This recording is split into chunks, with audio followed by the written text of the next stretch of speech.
আজকের এই ঐতিহাসিক মুহূর্তে আপনাদের সকলকেই জানাই আন্তরিক শুভেচ্ছা এবং অভিনন্দন।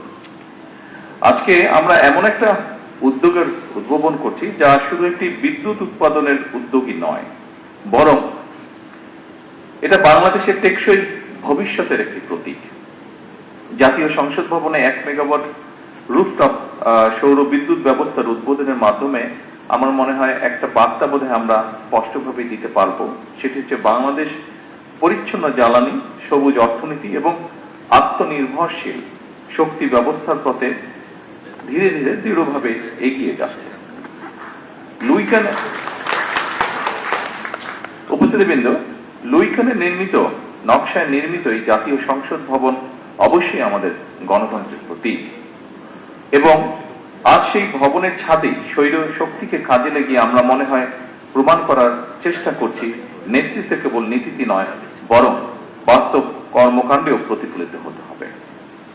উপস্থিতিবৃন্দ, বাংলাদেশ আর জ্বালানি খাতে স্বনির্ভরতা অর্জন করতে চেষ্টা করছে। আমাদের অর্থনীতি সম্প্রসারিত হচ্ছে, শিল্পায়ন বাড়ছে, বিদ্যুতের চাহিদা দ্রুত গতিতে বৃদ্ধি পাচ্ছে। কিন্তু একই সঙ্গে আমাদের অবশ্যই স্বীকার করতে হবে, জলবায়ু পরিবর্তনের অভিঘাতে বাংলাদেশ বিশ্বের অন্যতম একটি ঝুঁকিপূর্ণ দেশ। সমুদ্র পৃষ্ঠের উচ্চতা বৃদ্ধি, অনিয়মিত বর্ষণ, ঘূর্ণিঝড় এবং নদী ভাঙন এসব আমাদের প্রতিদিনের বাস্তবতা এবং সে কারণেই টেকসই জ্বালানির পথে অগ্রসর হওয়া এখন আর শুধু পরিবেশগত দায়বদ্ধতা নয়, বরং এটি আমাদের অর্থনীতি এবং জাতীয় নিরাপত্তার অপরিহার্য একটি অংশ। উপস্থিতিবৃন্দ, সৌরশক্তি সেই সম্ভাবনার সবচেয়ে উজ্জ্বল দিক।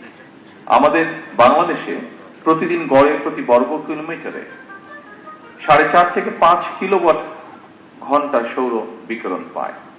আমাদের অসংখ্য ছাদ, শিল্প এলাকা, খোলা জমি এবং উপকূলীয় অঞ্চল নবায়নযোগ্য জ্বালানির বিশাল সম্ভাবনার ধারণ করে আছে। গত 1 দশকে বিশ্বব্যাপী সৌর বিদ্যুতের উৎপাদন ব্যাপকভাবে হ্রাস পেয়েছে।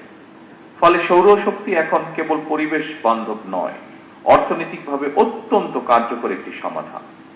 আজকের এই প্রকল্প সেই বৃহত্তর যাত্রারই অংশ একটি। সম্মানিত সকল উপস্থিতিবৃন্দ, আমি দৃঢ়ভাবে বিশ্বাস করি জাতীয় সংসদ ভবনের এই উদ্যোগ দেশের সকল সরকারি এবং বেসরকারি প্রতিষ্ঠানকে অনুপ্রাণিত করবে। প্রতিটি ছাদ, প্রতিটি প্রতিষ্ঠান এবং প্রতিটি নাগরিক যদি পরিচ্ছন্ন জ্বালানির এই অভিযাত্রায় অংশ নেয়, তবে বাংলাদেশ ইনশাআল্লাহ খুব দ্রুতই একটি সবুজ এবং টেকসই উন্নয়নের মডেল রাষ্ট্রে পরিণত হতে পারে।